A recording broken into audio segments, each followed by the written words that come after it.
Hello అండి. Welcome back to my channel. Kalyani kitchen Telugu. ఈరోజు మన వీడియోలో ఒక special recipe Mughlai chicken.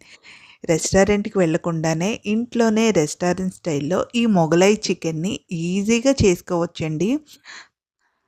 Taste అయితే చాలా బావుంటుంది. క్రీమీ టెక్స్చర్‌తో ఎప్పుడైనా ఇంట్లో అకేషన్స్ ఉన్నప్పుడు కానీ, గెస్ట్‌లొచ్చినప్పుడు కానీ ఈ విధంగా ఒక్కసారి ట్రై చేసి చూడండి.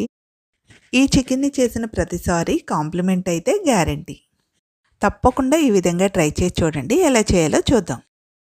ఇక్కడ నేను హాఫ్ కేజీ చికెన్ తీసుకున్నాను. ఈ చికెన్‌ని ఒక హాఫ్ అన్ అవర్ పాటు సాల్ట్ వాటర్‌లో ఉంచి తర్వాత నీట్‌గా కడిగి చికెన్‌ని తీసుకున్నాను. ఇప్పుడు ఈ చికెన్‌లో ఒక స్పూన్ కారం, ఒక టీ స్పూన్ ఉప్పు, కొద్దిగా పసుపు, ఒక స్పూన్ వరకు అల్లం వెల్లుల్లి పేస్టు, ఒక నిమ్మకాయ రసం, ఒక పావు కప్పు వరకు పెరుగు, కొద్దిగా ఆయిల్ వేసుకొని చికెన్‌ని బాగా కలుపుకోవాలి.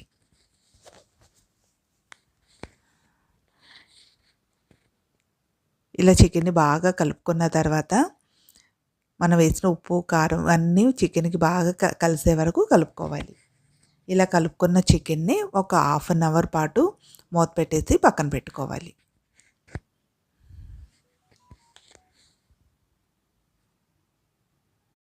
నెక్స్ట్ మసాలాని ప్రిపేర్ చేసుకుందాం. దానికోసం 3 మీడియం సైజ్ ఆనియన్స్‌ని తీసుకొని సన్నగా ముక్కలుగా కట్ చేసుకొని తీసుకోవాలి. నెక్స్ట్ స్టవ్ పై ఒక కడాయి పెట్టుకొని ఆయిల్ హీట్ అయిన తర్వాత మనం కట్ చేసుకున్నటువంటి ఆనియన్స్ వేసుకొని, ఆనియన్స్ మంచి గోల్డెన్ కలర్‌లోకి వచ్చే వరకు ఫ్రై చేసుకొని తీసుకోవాలి. ఆనియన్స్ తొందరగా ఫ్రై అవ్వాలంటే కొద్దిగా సాల్ట్ వేసుకున్నారంటే ఆనియన్స్‌లో ఉన్న వాటర్ అంతా వదిలేస్తుంది. ఆనియన్స్ తొందరగా ఫ్రై అవుతుంది. ఇలా గోల్డెన్ కలర్‌లోకి వచ్చిన తర్వాత ఈ ఆనియన్స్‌ని ఒక ప్లేట్‌లోకి తీసుకోవాలి. ఇప్పుడు ఒక మిక్సీ జార్ తీసుకొని మనం ఫ్రై చేసి ఉంచుకున్నటువంటి ఆనియన్స్ వేసుకోవాలి. ఇందులోనే ఒక 7, 8 జీడిపప్పు, ఒక 7, 8 బాదం పప్పు, ఒక 2 టీ స్పూన్ల వరకు పెరుగు వేసుకొని బాగా మెత్తగా పేస్ట్‌లా చేసుకోవాలి. ఆనియన్స్ ఫ్రై చేసుకున్నటువంటి అదే కడాయిలో మరొక 2 గంటల వరకు ఆయిల్ వేసుకొని మనం ముందుగా కలిపి ఉంచుకున్నటువంటి చికెన్‌ని వేసుకోవాలి. చికెన్ వేసుకున్న తర్వాత ఒకసారి చికెన్‌ని కలుపుకొని చికెన్‌లో ఉన్నటువంటి వాటర్ అంతా పోయి ఆయిల్ పైకి తేలే వరకు కుక్ చేసుకోవాలి. వాటర్ అంతా పోయి ఆయిల్ తేలటానికి ఒక 7, 8 నిమిషాల వరకు పడుతుంది. అప్పటి వరకు చికెన్‌ని హై ఫ్లేమ్‌లో కుక్ చేసుకోవాలి. ఒక 7, 8 నిమిషాలకి చికెన్‌లో ఉన్నటువంటి వాటర్ అంతా ఇంకిపోయి ఆయిల్ ఈ విధంగా బయటకొస్తుంది. అప్పుడు ఒక స్పూన్ కారం, రుచికి సరిపడా ఉప్పు, ఒక టీ స్పూన్ వరకు ధనియాల పొడి, జీలకర్ర పొడి, ఒక టీ స్పూన్ గరం మసాలా వేసుకొని చికెన్‌ని ఒకసారి కలుపుకోవాలి. ఇలా చికెన్ అంతటిని ఒకసారి కలుపుకున్న తర్వాత ఒక 5 నిమిషాల పాటు చికెన్‌ని మీడియం ఫ్లేమ్‌లో పెట్టుకొని కుక్ చేసుకోవాలి. ఇప్పుడు ఇందులోనే సన్నగా కట్ చేసుకున్నటువంటి ఒక 3, 4 పచ్చిమిర్చిని కూడా వేసుకొని మూత పెట్టేసి ఒక 5 నిమిషాలు మీడియం ఫ్లేమ్‌లో కుక్ చేసుకోవాలి. 5 నిమిషాల తర్వాత మూత తీసి చూసుకుంటే మనం వేసినటువంటి మసాలా కూడా ఫ్రై అయిపోయి ఉంటది. ఇప్పుడు మనం ముందుగా గ్రైండ్ చేసుకున్నటువంటి మసాలా ముద్దను వేసుకొని చికెన్‌లో బాగా కలిసే వరకు కలుపుకోవాలి. చికెన్‌లో కలుపుకున్న తర్వాత మరికొంతసేపు ఈ చికెన్‌ని కుక్ చేసుకోవాలి. ఈ చికెన్‌లో నుంచి ఆయిల్ పైకొచ్చి మనం వేసినటువంటి ఈ మసాలా బాగా కుక్ అయ్యే వరకు కుక్ చేసుకోవాలి. మధ్య మధ్యలో కలుపుకుంటూ కుక్ చేసుకోవాలి. ఈ విధంగా ఆయిల్ సపరేట్ అవుతుంది. మసాలా కుక్ అయిపోయి ఈ టైంలో ఒక కప్పు వాటర్ యాడ్ చేసుకొని ఒకసారి చికెన్ మొత్తాన్ని ఒకసారి ఈ విధంగా కలుపుకొని మూత పెట్టేసి స్టవ్‌ని లో ఫ్లేమ్‌లో పెట్టుకొని ఒక 15-20 మినిట్స్ కుక్ చేసుకోవాలి. 15-20 మినిట్స్‌కి చికెన్ మొత్తం కుక్ అయిపోయి ఉంటుంది. ఈ టైంలో సన్నగా కట్ చేసుకున్నటువంటి కొత్తిమీరని వేసుకొని స్టవ్ ఆపేసుకోవాలి. థిక్ గ్రేవీతో టేస్ట్ అయితే చాలా బాగుంటుందండి. దీనికి కాంబినేషన్‌గా సింపుల్‌గా రైస్ ప్రిపేర్ చేశాను.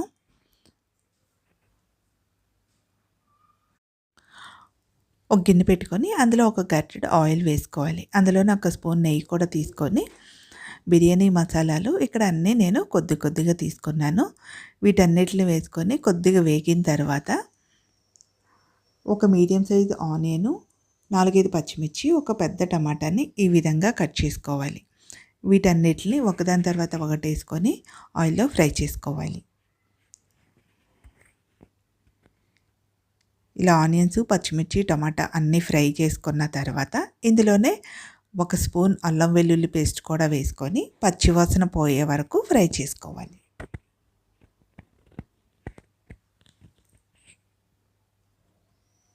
సాల్ట్ కూడా వేసి కలుపుకున్న తర్వాత వాటర్ యాడ్ చేసుకోవాలి.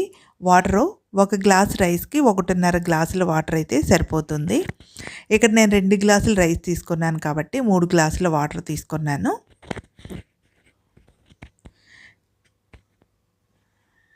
వాటర్ వేసుకున్న తర్వాత ఇందులోనే కొద్దిగా కొత్తిమీర, కొద్దిగా పుదీనా కూడా వేసుకోవాలి.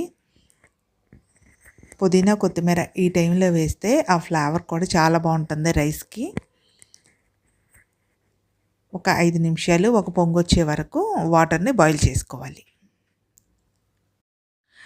వాటర్ ఈ విధంగా మరిగేటప్పుడు రైస్ని యాడ్ చేసుకోవాలి. ఇక్కడ నేను 2 గ్లాసుల బాస్మతి రైస్ని గంట సేపు నానబెట్టుకొని కడిగి వాటర్ అంతా ఈ విధంగా వడకట్టుకున్నాను.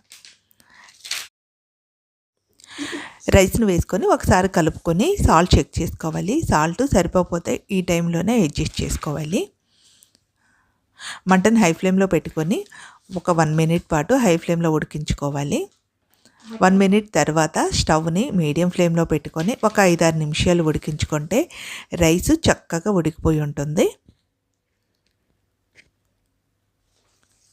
ఇదిగండి, ఒక 5-6 నిమిషాలకి రైస్ నాకు చక్కగా ఉడికిపోయి ఈ విధంగా పొడి పొడిలాడుతూ వచ్చింది. అంతేనండి, ఎంతో టేస్టీగా ఉండే మొగలాయి చికెన్ని ఇంట్లోనే ఈజీగా చేసుకోవచ్చు రెస్టారెంట్కి వెళ్ళకుండా. ఈ చికెన్లో కావాలనుకుంటే చికెన్ లాస్ట్లో కుక్ అయ్యేటప్పుడు ఎగ్ని కూడా కొట్టి వేసుకోవచ్చు. నేనైతే ఇక్కడ ఎగ్ని వేయలేదు. చూస్తేనే నోరు ఊరిపోయేలా ఉంది కదా ఈ చికెన్ని. తప్పకుండా మీరు కూడా ఈ విధంగా ట్రై చేసి టేస్ట్ చేయండి. నేను దీనికి కాంబినేషన్గా సింపుల్గా పులావ్ చేశాను. వెజిటేబుల్స్ అవి ఎక్కువ ఏమి యాడ్ చేయకుండానే.